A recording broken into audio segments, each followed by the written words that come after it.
Ticket में भी जो लोकसभा में चुनाव हुआ है उसका आधार बनेगा। तो ये सब भी मामला को साफ कर लेना चाहिए, ना तो कहेंगे सीटिंग गेटिंग है, नहीं चलने वाला। 143 सीट भी उपलब्ध है।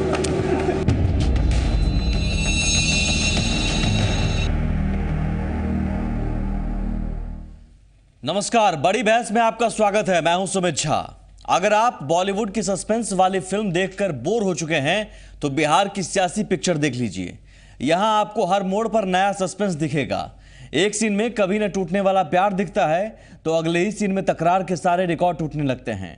एक ही पल में दोस्ती की कस्में खाई जाने लगती है तो अगले ही पल दोस्ती के बीच दीवार खड़ी नजर आने लगती है। फिलहाल मौजूदा सीन यही है कि ये दोस्ती हम तोड़ेंगे या नहीं तोड़ेंगे। सस्पेंस बना है, लेकिन बयानबाजी को देखकर क्लाइमैक्स का अंदाजा लगाया जा सकता है। इसी क्लाइमैक्स पर आज बड़ी बहस।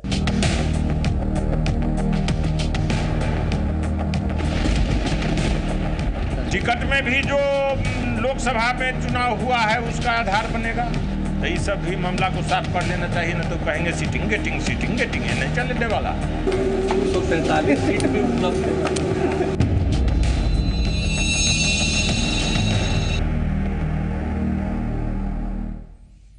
हम बिहार की सियासी फिल्म के क्लाइमैक्स पर चर्चा करें उससे पहले फिल्म का मौजूदा सीन देख लीजिए आप, जिसमें फिलहाल प्यार नहीं तकरार नजर आ रहे हैं।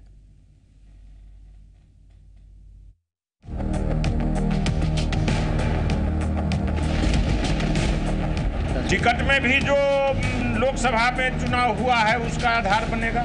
तो ये सब भी मामला को साफ कर लेना चाहिए, ना तो कहेंगे सीटिंग गेटिंग है, नहीं चलने वाला। 143 सीट भी उपलब्ध है। कभी लालू नीतीश की गलबैया की ये तस्वीर दोनों के बीच दोस्ती की मिसाल के तौर पर पेश की जाती थी, लेकिन मौजूदा बयानबाजी दोस्ती के बीच बढ़ती दरार की तस्दीक करती है। विधान परिषद चुनाव में सीटों के बंटवारे पर पेच अभी फंसा ही है, लेकिन दावा विधानसभा चुनाव को लेकर ठोके जाने लगे हैं। टिकट में भी जो लोकसभा में चुनाव हुआ है उसका आधार बनेगा। चूँकि हाल के चुनाव का ही कानून है, पहले से व्यवहार हुआ है, परंपरा रही है कि जब कभी गठबंधन हुआ है तो पिछले चुनाव में क्या स्थिति रही है। तो पिछले चुनाव में हमारा 145 बढ़त है और उनका 43 पर बढ़त है। तो ये सब भी मामला को साफ कर लेना चाहिए, ना तो कहेंगे सीटिंग गेटिंग है, नहीं चलने वाला।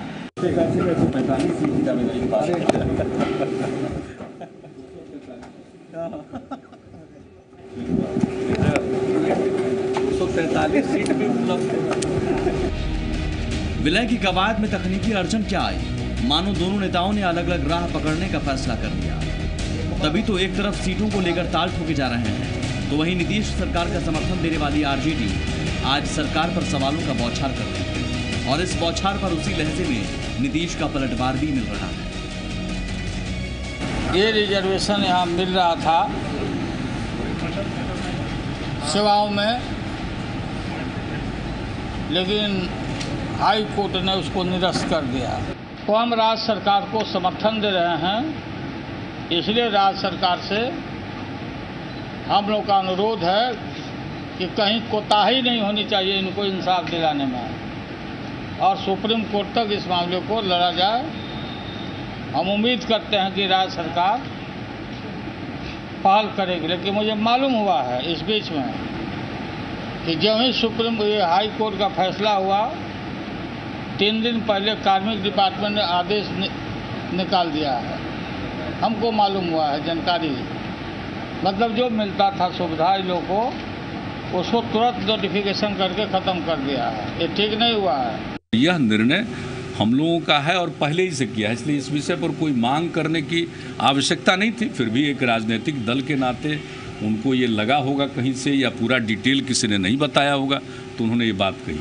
इसलिए इस विषय पर कोई आज जो हम लोग सरकार में हैं, कोई, चूँकि हम लोगों की ही राय है, पहली बार हुआ। नीतीश भले ही आरजेडी के सवालों पर पलटवार करें, लेकिन लालू यादव के मुखर होने के बाद आरजेडी के बाकी नेता भी सरकार को हर मोर्चे पर फेल बताने में लगे हैं। और जनता की समस्या से लोग रूबरू नहीं हो रहे हैं। पढ़ाई बंद हो गई, अस्पताल का हालत ठीक नहीं है, और लोगों की समस्याएं, भूकंप आपदा पीड़ित लोग हैं। तो सभी के जनता की समस्या का समाधान में पार्टियों को लगना चाहिए। और जहाँ जहाँ उनको कठिनाइयाँ हैं उनको करना चाहिए, नहीं तो ये विधि व्यवस्था भी ठीक नहीं चल रही है और ये अफसरशाही हो गई है, जनता का कोई पूछ नहीं रहा है। दोनों दलों के बीच इस तल्ख बयानबाजी पर विरोधी भी खूब चुटकी ले रहे हैं कि 145 सीट चाहिए, नीतीश ने बोला है कि 243 सीट पर लड़िए। क्या मानते हैं? नीतीश जी किसी के साथ भी न्याय नहीं करेंगे। दोनों विलय की बात कर रहे थे तब या अब गठबंधन की बात करें तब, दोनों का मकसद बिहार का हित नहीं है, बिहार का विकास नहीं है। दोनों नेताओं के एजेंडे क्या हैं? दोनों नेताओं के एजेंडे बड़े साफ हैं, अपने राजनीतिक अस्तित्व को बचाना, अपनी राजनीतिक दुकानदारी चलाना।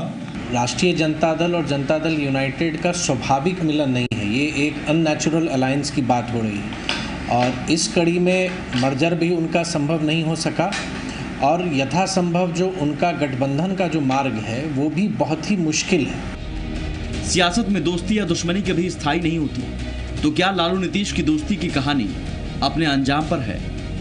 दोनों के बीच तल्खी तो फिलहाल यही तस्दीक कर रही है। पटना से साकेत, अमित और रुपेंद्र के साथ ब्यूरो रिपोर्ट, जी मीडिया। तो क्या ये कहानी, दोस्ती की कहानी अपने अंजाम पर है, आखिरी पड़ाव पर है? यही सवाल। हालांकि क्लाइमेक्स क्या होगा, इसे लेकर बिहार की सियासत लंबे अरसे से इंतजार कर रही है। तमाम जो लोग हैं वो इंतजार कर रहे हैं, लेकिन नेता कहते हैं कुछ और अंदर खाने में दिखता कुछ और है। हम समझने की कोशिश करेंगे। हमारे साथ दो मेहमान मौजूद हैं, राजीव रंजन हैं जेडीयू प्रवक्ता और शक्ति सिंह यादव हैं आरजेडी नेता। स्वागत है सर आप दोनों का। कुछ और मेहमान भी हमारे साथ जुड़ेंगे। लेकिन राजीव जी, जो बयानबाजी हो रही है, सारी बातें यहाँ पर हैं। आज कहीं मीडिया का रोल नहीं है इसमें, या फिर अपने आप से बनाई हुई बातें नहीं हैं। आज ये बात है कि रघुवंश बाबू कह रहे हैं कि 145 सीट हमें मिलना चाहिए, लोकसभा चुनाव आधार होना चाहिए। आपकी सरकार पर सीधे सीधे सवाल खड़े हो रहे हैं। आखिर ये चीज़ है? देखिए, ये कोई बहुत अप्रत्याशित नहीं है। हम उन पार्टियों की तरह आचरण नहीं कर सकते हैं कि दिल्ली में कोई बैठ करके कोचवान की तरह दबाव बनाए और उसके अनुरूप सारे नेता भाषण करें और उस तरह के संवाद बोल करके जनता को गुमराह करें। आंतरिक लोकतंत्र यही है कि जिन सवालों पर हमारी असहमति है उन पर हम मुखर होकर के अपनी बात रखते हैं और सहमति के बिंदुओं पर जब हम मिलते हैं तो असहमति भी दूर करने की कोशिश होती है। देश का जो सबसे बड़ा सच है कि भारतीय जनता पार्टी के खिलाफ जिस तरीके से जनता गोलबंद हो रही है, ये स्पष्ट है कि दोनों राजनीतिक दल, आप दोनों गोलबंद, हम बिल्कुल गोलबंद हैं और इन सबों को एक मंच पर देखकर भारतीय जनता पार्टी के अंदर हताशा है। इन बयानों के आधार, नहीं, मैं एक बात आपको कह रहा हूं, इन बयानों के आधार पर गठबंधन राजनीति के भविष्य का जो आकलन करने वाले लोग हैं या कहीं किसी टूट या किसी तरह के बड़े विस्फोट की उम्मीद करने वाले लोग हैं, निश्चित तौर पर उन्हें निराशा हाथ लगेगी। इसके बाद हम लोग और मजबूती के साथ आगे टूट नहीं होगा। चलिए, मैं मानता हूं, मैं बारी बारी से उन बिंदुओं पर आऊंगा, मैं बयानों पर आता हूं। रघुवंश प्रसाद सिंह, आप कहते हैं कि आंतरिक लोकतंत्र में बात कही जाती है। आंतरिक लोकतंत्र का क्या हिस्सा मीडिया होता है क्या? निश्चित तौर पर अपने अपने तरीके से लोग मीडिया में बातें कहना, दावा ठोकना, ये आंतरिक लोकतंत्र का हिस्सा है? कहीं कोई राजनीतिक दलों के अंदर कोई ऐसी लक्ष्मण रेखा तय नहीं है कि अपनी बातों को आप किस तरह से रखते हैं। सवाल यह है कि अंदर खाने कोई एक दूसरे के खिलाफ साजिश करे। इससे बेहतर है कि जिन सवालों पर हम असहमत हैं उन सवालों पर एक दूसरे की राय आमंत्रित करें और उन पर कैसे समाधान निकल सकता है, कैसे। निश्चित तौर पर मीडिया शामिल इसलिए होता है कि जब हम अपनी बात करते हैं तो मीडिया के जरिए वो लोगों तक चली जाती है। लेकिन तो ये संदेश पार्टियां अपने तरीके से नहीं हो रही है क्या? नहीं, वो भी हो रहा है और वो भी हो रहे हैं। सच क्या है, अभी तुरंत आपने देखा कि देश के 6 राज्यों के जो बड़े राजनीतिक दल थे वो सब एक एका की ओर आगे बढ़े। जिस तरीके से संसद में, राज्यसभा में 30 सांसदों का एक प्रभावी समूह भारतीय जनता पार्टी की नींद हराम करने के लिए 30 सांसदों का समूह राज्यसभा में काम कर रहा है। पहले मैं आपकी गोलबंदी पर, आपकी एकता पर मैं आता हूं सर। कई सारे सस्पेंस, कई सारे सवाल हैं जहन में लोगों के, क्योंकि आप कभी कहते हैं कि नहीं, विलय तो अब हो नहीं पाएगा, गठबंधन कर लेंगे। अच्छा ठीक है, गठबंधन होगा नहीं, विलय कर लेंगे। आप अगर इतने ही मीडिया को शामिल करना चाह रहे हैं तो बताइए फिर मीडिया को कहाँ चीज है, अड़चन क्या है, क्या दिक्कत है? विलय कर रहे हैं, गठबंधन कर रहे हैं, अगर इतने ही स्पष्ट आप रखना चाह रहे हैं मीडिया के साथ बताइए सारी देखिए, चीजें। एक बात समझ लीजिए, इस पूरी प्रक्रिया के लिए अधिकृत मुलायम सिंह यादव जी हैं। आधिकारिक तौर पर मुलायम सिंह जी का कोई बयान नहीं आया है। सभी राजनीतिक दल अपने तरीके से कोशिशें कर रहे हैं और निश्चित तौर पर जो कुछ हुआ है बिहार की राजनीति में, लंबे समय तक अलग अलग मंचों पर काम करने वाले दो राजनीतिक दल आज देश की आवश्यकता को महसूस कर रहे हैं कि ये समय की मांग है कि सांप्रदायिक शक्तियों के खिलाफ एक मजबूत ध्रुवीकरण हो और ऐसे सवाल उभरेंगे, आगे भी उभरेंगे। नहीं राजीव जी, गठबंधन राजनीति में निश्चित तौर पर ऐसे सवाल उभरेंगे। फिर भी स्पष्ट जवाब नहीं दे रहे हैं आप, इसलिए नहीं जवाब दे रहे हैं क्योंकि ये बातें हम सुन रहे हैं।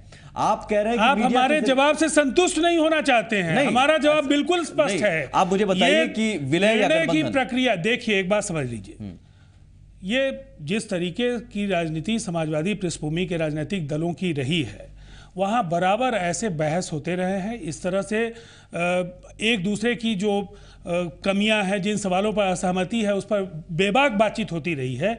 लेकिन अंततः 77 और 89 का प्रयोग देश ने देखा है, सफल प्रयोग देखा है। और एक बार फिर असामान्य स्थितियां इस देश में है। हम एक दूसरे के खिलाफ कई सवालों पर होंगे, लेकिन जो न्यूनतम सहमति है वो बिल्कुल स्पष्ट है कि हमें भारतीय जनता पार्टी के खिलाफ एक प्रभावी ज्यादा दिन तक टिक नहीं पाया। सच्चाई ये भी है ना। लेकिन उसका जवाब यह भी है कि इन राजनीतिक दलों ने जो सीखा उसके कारण भी कोई जल्दबाजी में निर्णय नहीं हो रहा है। लेकिन आप देखेंगे नहीं, मैं तो फिर आप अपने सवालों को अगर मुझे आप भी कहेंगे और मैं भी कहूंगा, इससे बेहतर है कि या तो आप पूरी बात कर लीजिए, तब मैं अपनी बात कहूँ। ठीक है, मेरा सवाल सर सीधा है, अगर आप जवाब दें। मेरा सवाल सीधा है कि अगर एक दूसरे पर अचानक आप रघुवंश बाबू कहते हैं कि भाई सरकार हर मोर्चे पर फेल है, विधि व्यवस्था दुरुस्त नहीं है, अफसरशाही है, इसका जवाब आप क्या देंगे? देखिए, अब निश्चित हो एक बात समझ लीजिए बहुत अच्छी तरह से, उन्होंने अपनी बात रखी और हर राज्य में कहीं ना कहीं की कुछ सवालों पर असहमति हो सकती है। सवाल ये है कि हम अगर आदर्श स्थिति में हैं तो और उससे बेहतर स्थिति की ओर ले जाने के लिए अगर कहीं से कोई संकेत है तो हमें विचार करना और बेहतर करने की कोशिश करनी है। लेकिन बड़ा सवाल ये है कि क्या जो विलय की प्रक्रिया है या जो एकीकरण है, उसका नतीजा बिहार के उपचुनाव में आपने देखा है कि जनता इस गठबंधन के ऊपर, एक जनता का निर्णायक दबाव है कि आपको मिलकर लड़ना है और इन्हें रोकना है। इसलिए और मैं समझता हूं संकेत को दोनों दलों के नेता पढ़ रहे हैं और उसके अनुरूप आगे की रणनीति भी तय होगी। वो तय होगी, लेकिन आगे की रणनीति कब तय होगी, कैसे तय होगी, क्या इन चीजों को स्पष्ट करने की जिम्मेदारी आपकी नहीं है, जवाबदेही आपकी नहीं है? कंप्यूटरीकृत जो निर्णय की स्थिति नहीं है, ये कार्यकर्ताओं का दल है, अलग अलग स्तर पर कार्यकर्ताओं के विचार हैं और उसके बाद शीर्ष नेतृत्व की सहमति है। कुछ सवालों पर मतभेद रहेंगे, सब हर राजनीतिक दल की एक सीटों को लेकर मतभेद है, सीटों को लेकर मतभेद है, निश्चित तौर पर मतभेद हैं, लेकिन उन मतभेदों को दूर करने की दिशा में दोनों पार्टियां हैं। और अंतिम निर्णय के पहले उसकी भविष्यवाणी ये करना कि नहीं होगा या होगा, यह अभी कहना उचित नहीं। हम आशान्वित हैं, हम लोग एक सकारात्मक सीट शेयरिंग के फॉर्मूले के साथ हम लोग निकल करके आएंगे। लेकिन सीट शेयरिंग के फॉर्मूले से पहले ही शक्ति जी आप दावा कर रहे हैं कि लोकसभा चुनाव को आधार माना जाए, 145 सीटों पर हमारा दावा है। देखिए, आपने आदरणीय लालू प्रसाद जी के कल के भाषण, कल के प्रेस कॉन्फ्रेंस को आपने हर बिंदु को टच किया, लेकिन आप शायद ये भूल गए। उन्होंने कहा कि हम पक्षधर हैं विलय के और गठबंधन के, और उन्होंने जोर देकर कहा कि आने वाले जो लोकल बॉडी के चुनाव में हमारे विधायक सब मिलजुल करके जनता दल और राजद के जो कैंडिडेट होंगे उसको जिताने का काम करें। रहा सवाल कुछ चंद सवालों का, सीट शेयरिंग में कुछ आपका डिमांड बढ़ना घटना, ये लोकतंत्र में गठबंधन राजनीति में चलता है।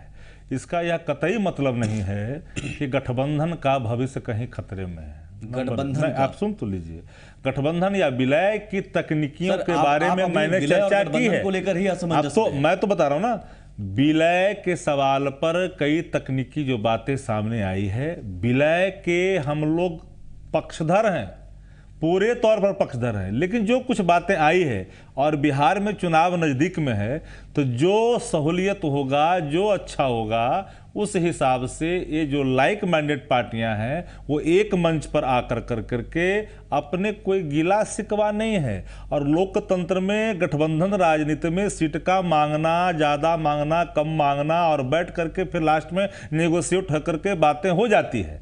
लेकिन इसको कोई यह मान के चले कि गठबंधन में कोई दरार है, मैं इसे नहीं मानता, मैं इसे खारिज करता। आप इसी बात को आधार मानकर आप कहते थे कि एनडीए में दरार है जब एलजेपी ने विधान परिषद की 6 सीटों का दावा किया। आज दावा हो रहा है तो आप कह रहे हैं कि हमारे गठबंधन में दरार ऐसा है सुमित जी, दावा करना लोकतंत्र में हर पॉलिटिकल पार्टियों का कर्तव्य है। तो फिर नंबर एक दरार की बात, नंबर एक पूरी बात सुन लीजिए। दरार इसलिए नहीं मैं मानता कि लोकतंत्र में जो गठबंधन की राजनीति है इसमें आप भी जानते हैं, इस बात से आप ऐसा नहीं है कि आप अनभिज्ञ हैं। अचानक सर मीडिया अचानक को आप कौन सी बात हो गई? अचानक सी मीडिया को, क्योंकि आंतरिक लोकतंत्र की बात आप करते हैं, कौन सी बात हो गई? आंतरिक लोकतंत्र में आपने कई, आप पूरी बात सुन लीजिए। आपने कई बाइट दिखाया और कई तरह की बातें आपने की।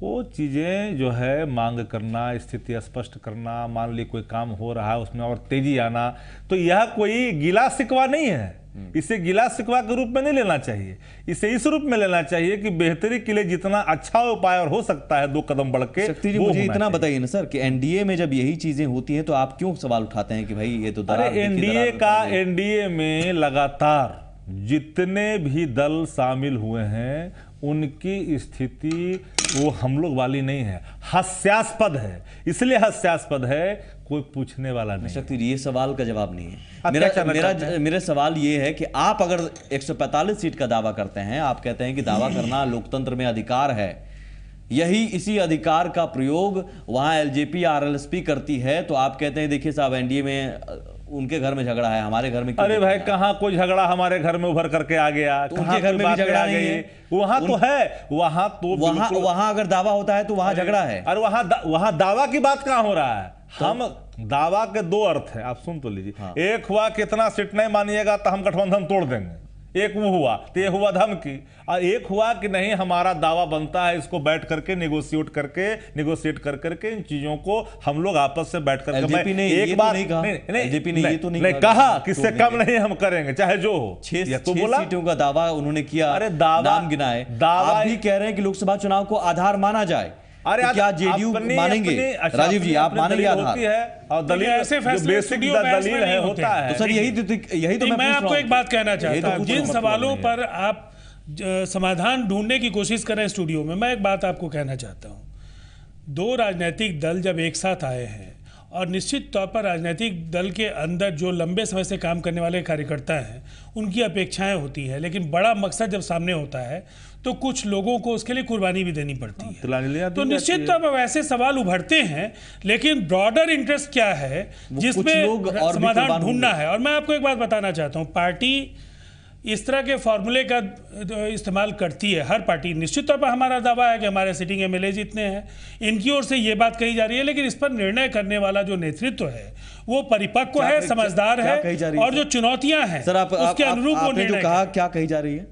क्या आपने कहा कि अधिक से अधिक सीटें हम सिटिंग सीटें हम लड़ेंगे, तो इनकी ओर से क्या कही जा रही है? नहीं, मैंने आपको कहा इनकी ओर से जो कहा जा रहा है वो तो आप बाइट दिखा रहे हैं, और हमारी ओर से जो कहा गया वो भी आप बाइट दिखा रहे हैं। हमारा ये कहना है कि आप तो सीधे कहते हैं कि सभी सवालों के बीच में जब आप बोलते हैं उससे आप अर्थ का कोई भी निकालना चाहेंगे। मैं जो कहना चाहता हूं, अर्थ निकालता हूं, मैं बराबर बोलता हूं, आप अपना प्रश्न एक बार कहिए, माफी के साथ, जवाब भी एक बार। नीतीश जी का बयान इसमें ऐड करता हूं सर, माफी के साथ। नीतीश जी तो सीधे कहते हैं कि आप लड़िए ना, 243 सीटों पर लड़िए। देखिए ये अनौपचारिक बातचीत का तरीका है। ये समझौते जब होते हैं तो एक उसकी निर्धारित प्रक्रिया है, अपने तरीके से हर राजनीतिक दल बात रखता है, इसलिए कि कहीं ना कहीं उसकी कोशिश होती है कि उसको ज़्यादा से ज़्यादा अपने उम्मीदवारों को लड़ाने का मौका मिल सके। लेकिन जो ज़मीनी परिस्थिति है और जो आंकड़े हैं उसके साथ साथ जो चुनौतियां हैं उनके बीच संतुलन सबको साधना पड़ता है, और उसके अनुरूप जब निर्णय होता है तो आप प्रतिपक्ष का सामना करते हैं। ठीक है, लेकिन और मुझे लगता है नेतृत्व समझदार है, परिपक्व है, और दोनों ही दल मिलकर एक सहमति के साथ ब्रेक पर जाऊंगा मैं। Seat sharing. क्या आपको लगता है कि एक बेहतरीन स्थिति के लिए इन चीज़ों को जब तक सुलझाया ना जाए तब तक मीडिया में नहीं आना चाहिए? एक आपको लगता है कि ये चीज़ें होनी चाहिए, एक बनाए रखना चाहिए कि मीडिया में ना जाकर पहले खुद सुलझाया जाए, ताकि अगर आप कह रहे हैं कि भ्रम में फैलाया जा रहा है, विरोधी भ्रम फैला रहे हैं, तो एक मौका आप ही दे रहे हैं। आपको लगता है कि मीडिया में चीजें पहले नहीं आनी चाहिए? राजीव जी, देखिए, जनता समझदार है और राजनीतिक दलों की जो कार्य प्रक्रिया है उसमें ये कोई अस्वाभाविक चीज़ें आप नहीं देख रहे हैं। भारतीय जनता पार्टी के साथ जो अलायंस में जो पार्टीज हैं वो भी अपनी बात रख रही हैं, इन दोनों दलों के बीच में इस तरह की बातें हो रही हैं।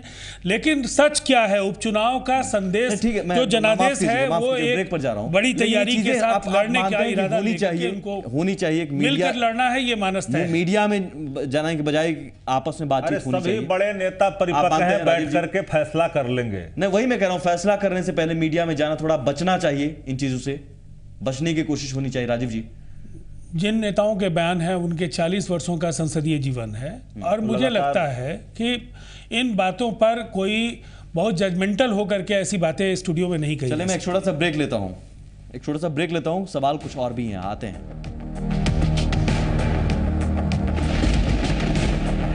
टिकट में भी जो लोकसभा में चुनाव हुआ है उसका आधार बनेगा, तो ये सब भी मामला को साफ कर लेना चाहिए। न तो कहेंगे सीटिंग गेटिंग ये नहीं चलने वाला। 243 सीट भी उपलब्ध है।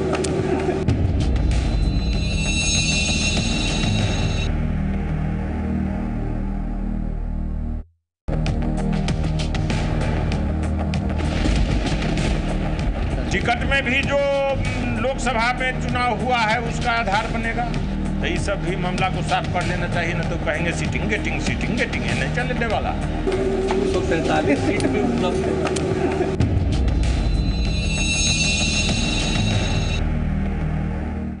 फिलहाल सस्पेंस की यही स्थिति है, दोस्ती तोड़ेंगे नहीं तोड़ेंगे, जो बयानबाजी आ रही है उसे लेकर।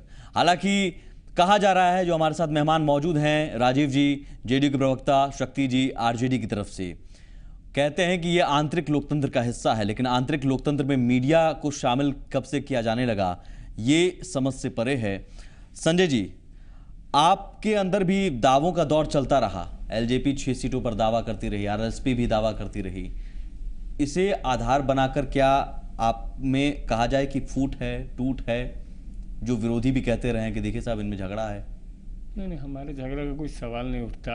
सबसे पहले सुमित जी आपको एक चीज़ बता दें, हमारा जो गठबंधन बना वो गठबंधन देश की विकास की मुख्यधारा के साथ जुड़ने के लिए बना हुआ गठबंधन है।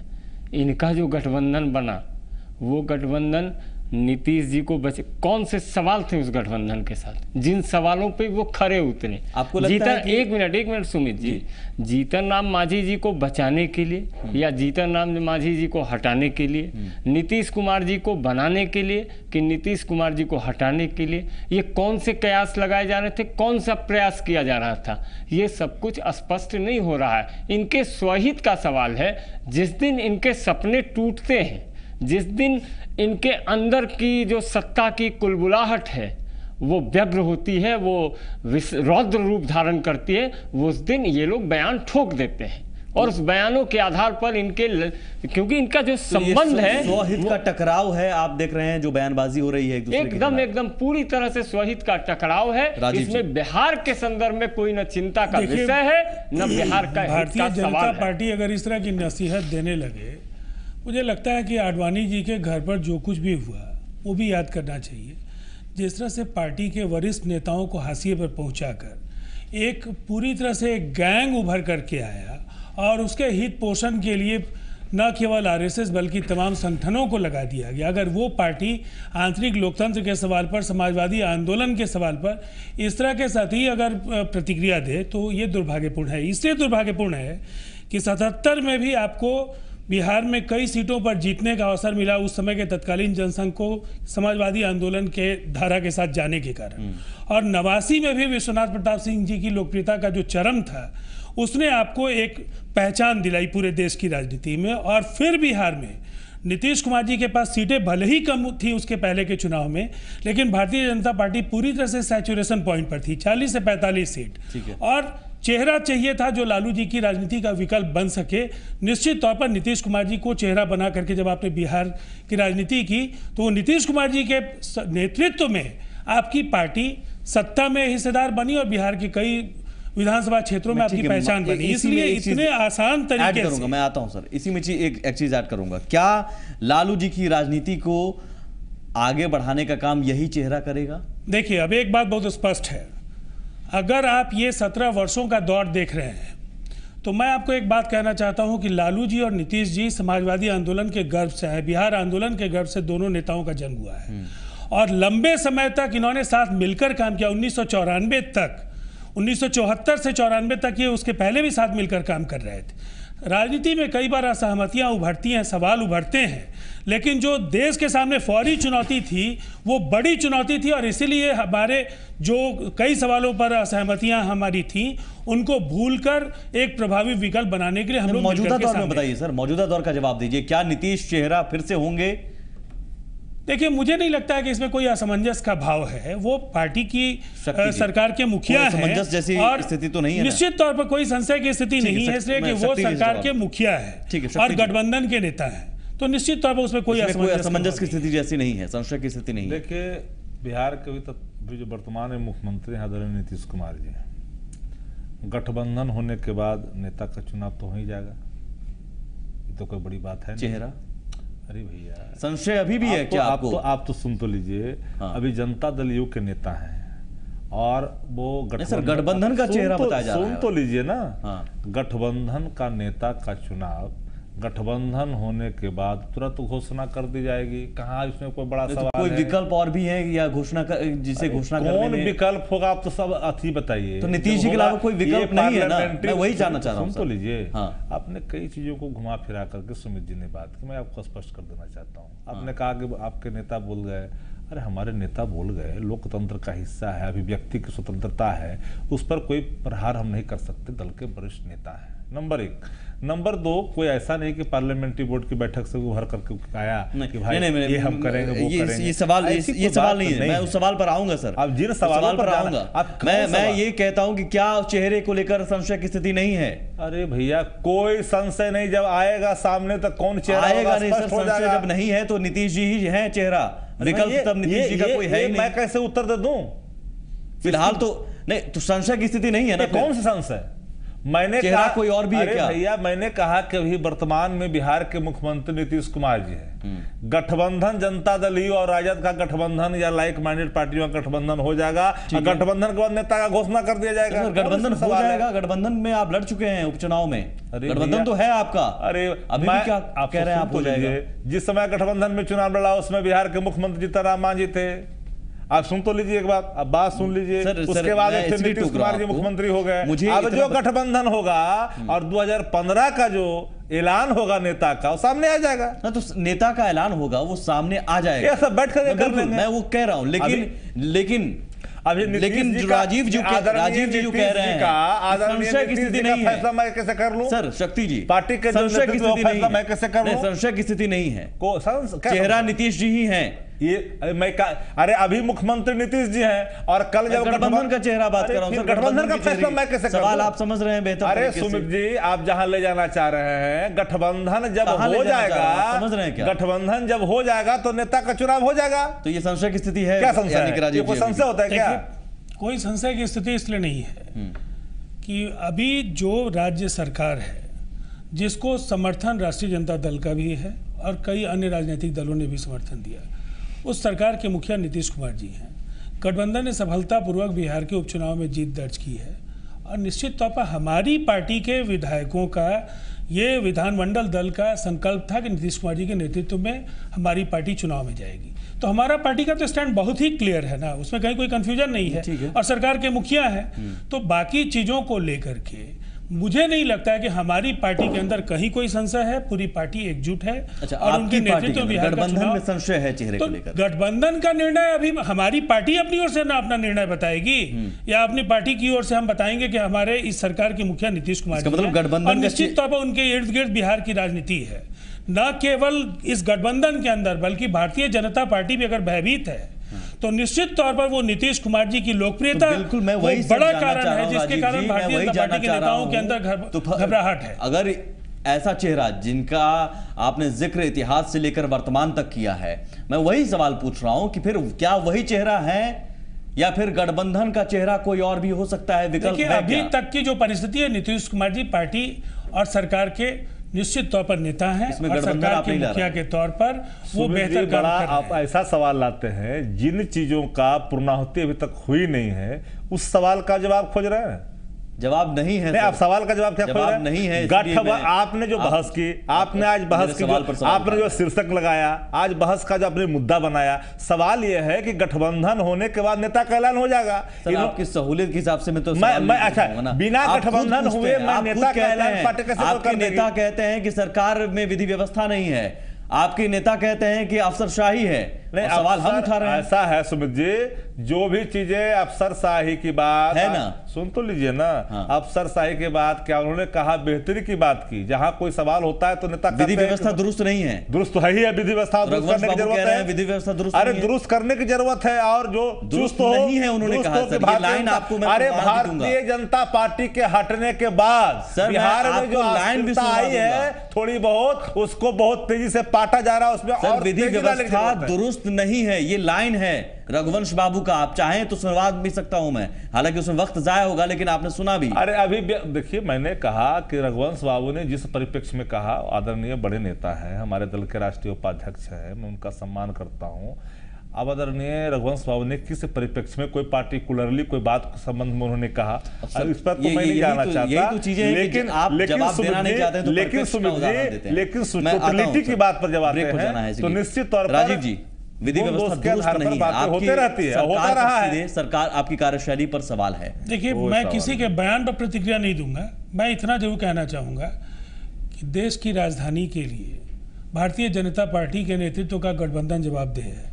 जो अराजक स्थितियां दिल्ली की हैं, उसके मुकाबले देश के ज्यादातर सर, माफ राज्य कीजिएगा, माफ जहां कीजिए, ये किसी सवाल का जवाब नहीं नहीं नहीं, यही सवाल का जवाब सवाल का है जवाब नहीं उचित है। कि जवाब। देश का आपकी दिल है और सरकार वहां महिलाओं की विधि हिफाजत में व्यवस्था आप को काबू नहीं कर पाई है। सुमित जी, आप आपके राजयोगी सवाल का हैं। जवाब आपके अंदाज में मैं नहीं दे सकता हूं। मैं इतना आपको जरूर कहना चाहता हूं कि क्या जब पटना में आप बहस करते हैं तो उस औरत का चेहरा आपके सामने आता है कि नहीं, जिस पर पथराव करके उसे पूरी तरह से प्राणघातक हमले मुझे का उस शिकार औरत बनाया का भी गया? चेहरा याद आपको आता है, डीटीसी सर, के बस और ड्राइवर मुझे के उस कटिहार डीटीसी में- बस के ड्राइवर की याद आपको आती मैं है? बिल्कुल याद आता है, बेजार सर। है, मार करके मार दिया गया। मुझे इतना सुमित जी, याद है, बिहार कि के हार- इसलिए बिहार के कानून व्यवस्था बहुत ही बेहतर है। बिहार के जवाब नहीं। अपराध राज संजय के जी, पास हो। आइए। देखिए, मैं हर विधि सवाल का व्यवस्था को जवाब लेकर देना आप चाहता हूं। मुखर होते हैं। मैं आता हर हूं, सर। सवाल का जवाब देना चाहता हूं। विधि मैं व्यवस्था को चाहूंगा- लेकर- विधि व्यवस्था मैं- नहीं है। मेरी बात सुन लीजिए, एक सेकंड। मैंने कभी नहीं टोका। आपको अनुभव कहाँ टोक रहे हैं? ठीक है। आप तो interrupt कर रहे हैं। नहीं, नहीं, बिल्कुल। आप टोक रहे हैं। सवाल मैं का संजय जी के जवाब पास इधर से मिल रहा है। देखिए, क्या विधि व्यवस्था को लेकर रघुवंश बाबू का ये दावा जो है, आप मानते हैं कि एक प्रेशर पॉलिटिक्स का हिस्सा भर है या फिर हकीकत मैं है? एक सीधी बात कर रहा हूं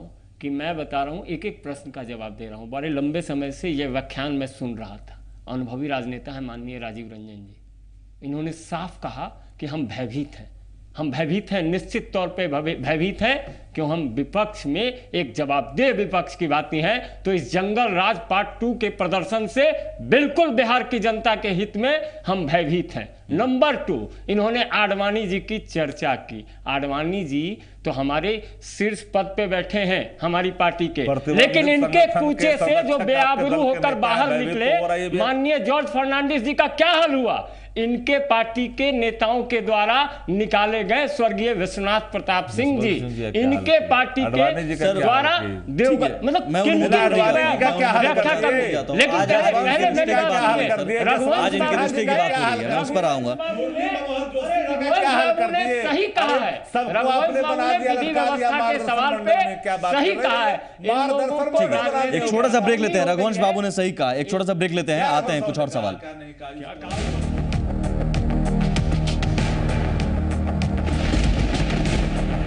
टिकट में भी जो लोकसभा में चुनाव हुआ है उसका आधार बनेगा, तो ये सब भी मामला को साफ कर लेना चाहिए। न तो कहेंगे सीटिंग गेटिंग है, नहीं चलने वाला। 243 सीट भी उपलब्ध है।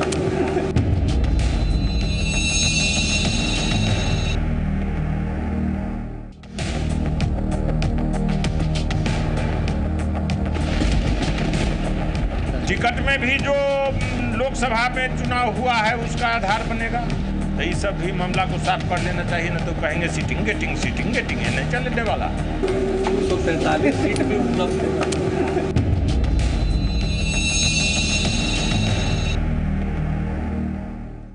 सवाल शीट शेयरिंग का है, सवाल उन मुद्दों का भी है जिन मुद्दों के को आधार बनाकर आरजेडी की कोशिश ये है कि जनता के बीच पैठ बनाया जाए नीतीश से दोस्ती के साथ साथ। उन मुद्दे में लगातार सरकार पर हमला भी किया गया, उन मुद्दों के जरिए हड़ताल का मुद्दा है, किसानों का मुद्दा है, भूकंप पीड़ितों का मुद्दा है, और सीधे सीधे ठहरा दिया गया कि भाई सरकार अभी कुछ कर नहीं रही है, सरकार करे। राजीव जी, सरकार अभी कुछ कर नहीं रही है। देखिए, सरकार बिल्कुल अच्छा काम कर रही है, और जिस तरह से भूकंप के सवाल पर तो मुख्यमंत्री जी की संवेदनशीलता की राज्यव्यापी तारीफ हुई और पूरे देश में इसकी चर्चा हुई है। जिस तरह से उन्होंने सारे कार्यक्रमों को रोककर प्राथमिकता के आधार पर घटनास्थल के मुआयने से लेकर के और लगातार प्रभावितों के बीच उन्होंने मिलने का काम किया है, और न केवल बिहार बल्कि पड़ोसी राष्ट्र नेपाल के लिए भी जो उनकी संवेदनाएं थी, वो भी राजनीति का शिकार भले ही हुआ हो उनका भ्रमण नेपाल का, लेकिन उन्होंने अपनी ओर से लगातार राहत सामग्री का निजी तौर पर उसका मुआयना किया और भिजवाने का काम। वक्त कम है, इसलिए किसानों के मुद्दे पर देखिए, किसानों के मुद्दे पर तो ये जो काला कानून थोपने की कोशिश हुई, हमारी सरकार ने निश्चित तौर पर नीतीश कुमार जी ने पहले दिन कहा कि हम इस काले कानून को बिहार में नहीं लागू होने। काले कानून की बात नहीं सर, जहां फसल बर्बाद हुए क्या मुआवजा आपकी सरकार दे पा रही है? बिल्कुल ऐलान हुआ है। तो फिर लालू जी सवाल क्यों उठा रहे हैं? नहीं, वो देखिए, ये तो मैंने आपको पहले भी कहा कि सवालों पर बात होगी, अंततः जनता के बीच जो राहत है, जो इन सवालों पर समाधान है, वो अगर नहीं दिखता है तो इसका मूल्यांकन आप आने वाले समय में करेंगे। लेकिन अभी बिहार में जिस तरह से सरकार मुस्तैदी से काम कर रही है, उसकी चारों तरफ तारीफ हो रही है। लेकिन सर, मैं आपसे इतना ही पूछ रहा हूँ कि लालू जी का सवाल या तो फिर वाजिब नहीं है क्या, या फिर हकीकत से अलग है? नहीं, लालू जी ने ऐसा आरोप लगा, आप देखिए लालू जी का मैं बयान सुनवाना चाहूंगा। किसानों के मुद्दे पर उन्होंने कहा कि मुआवजा नहीं मिल रहा है। नहीं नहीं नहीं नहीं, आप माफ करेंगे, बिल्कुल मैं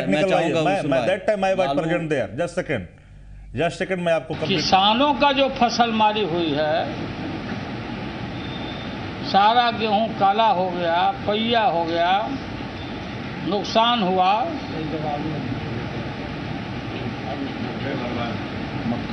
मक्का तक्का सब बर्बाद हुआ। उसके लिए राज्य सरकार ने क्षतिपूर्ति की बात की थी, लेकिन कहीं शुरू नहीं हुआ है। बताया गया, मेरे लोगों ने कहा कि कहीं दिखता नहीं है कि कहीं कोई काम सब शुरू नहीं किया गया है सर। आप बता, सुन लीजिए, उन्होंने ये कहा, मैं बता रखता हूँ, इसका जवाब मैं दे देता हूँ। आदरणीय लालू जी ने ये कहा कि जो किसानों का फसल बर्बाद हुआ, तो फसल बर्बाद हुआ और उन्होंने मुआवजा का ऐलान किया, क्षतिपूर्ति की, लेकिन अभी पूरी राइट आपने नहीं दिखाई, वो भी लाइन उसमें कहिएगा तो मैं बता दूंगा।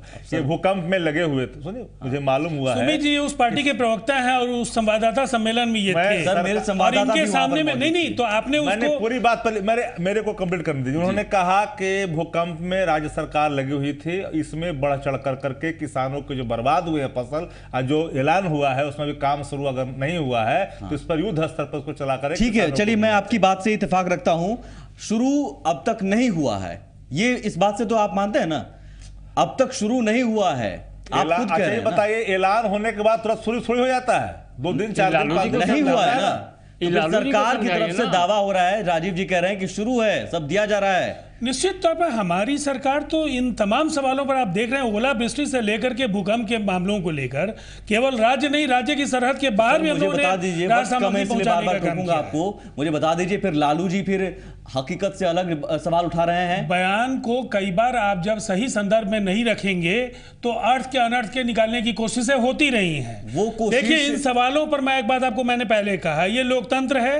अपने तरीके से सरकार को और बेहतर प्रदर्शन करने के लिए दबाव बनाया जाता है। यानी कि अभी प्रदर्शन बेहतर नहीं हुआ, बेहतर है, सर्वश्रेष्ठ करने का दबाव बनता है। हमारा मुकाबला जिनसे है वो हर मोर्चे पर फिसड्डी है। सवाल का जवाब आपके पास नहीं है। देखिए सुमित जी, प्रधानमंत्री के दौरे के पहले छत्तीसगढ़ के 300 लोगों को अगवा कर लेते हैं।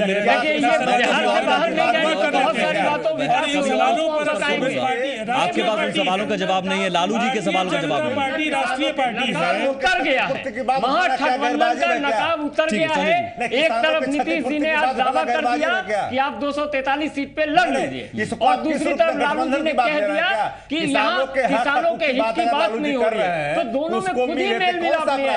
ये अपराध नहीं कर रहे सर, मुझे इतना बताइए कि आप सही है, सरकार गलत है। बेरोजगार और किसान लगातार आप सवाल वाजिब उठा रहे हैं कि सरकार यानी गलत है। से बाहर ये जा नहीं सकते। उन्होंने कहा बिहार देश की जनता ने सर वक्त कम है, वक्त कम है, वक्त कम है, एक सेकंड। क्या आपको लगता है, एक सेकंड संजय जी, क्या आपको लगता है कि आने वाले दिनों में कुछ नए समीकरण देखने को मिलेंगे और नीतीश जी अगर आपके पास आना चाहें या आप उनको बुलाने चाहें, ऐसा भी कुछ समीकरण बन सकता है? देखिए हम बिहार बहुत छोटा जवाब सर। हम बिहार हित की बात रखेंगे, हम देश हित की बात रखेंगे। नीतीश जी हम के साथ इनके ठगबंधन के सामने, नीतीश जी के साथ मिलकर भी बिहार हित की बात की जा सकती है। देखिए अब आगे क्या होगा ये मैं कुछ नहीं कहने वाला, लेकिन इतना जरूर कहने वाला कि बिहार हित में भाजपा काम करती रहेगी। बिहार हित के लिए नीतीश जी को भी साथ ले सकते हैं। बिहार हित के लिए भाजपा काम करते रहेगी। नीतीश जी को भी साथ ले सकते हैं। ठगबंधन का खुलासा हम अवश्य करेंगे। चलिए फिलहाल बरकरार है, क्लाइमेक्स का अंदाजा बयानबाजियों के जरिए आप लगा सकते हैं।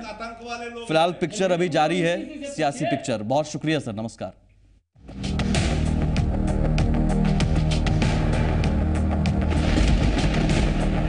टिकट में भी जो लोकसभा में चुनाव हुआ है उसका आधार बनेगा, तो ये सब भी मामला को साफ कर लेना चाहिए। न तो कहेंगे सीटिंग गेटिंग, ये नहीं चलने वाला। 143 सीट भी उपलब्ध है।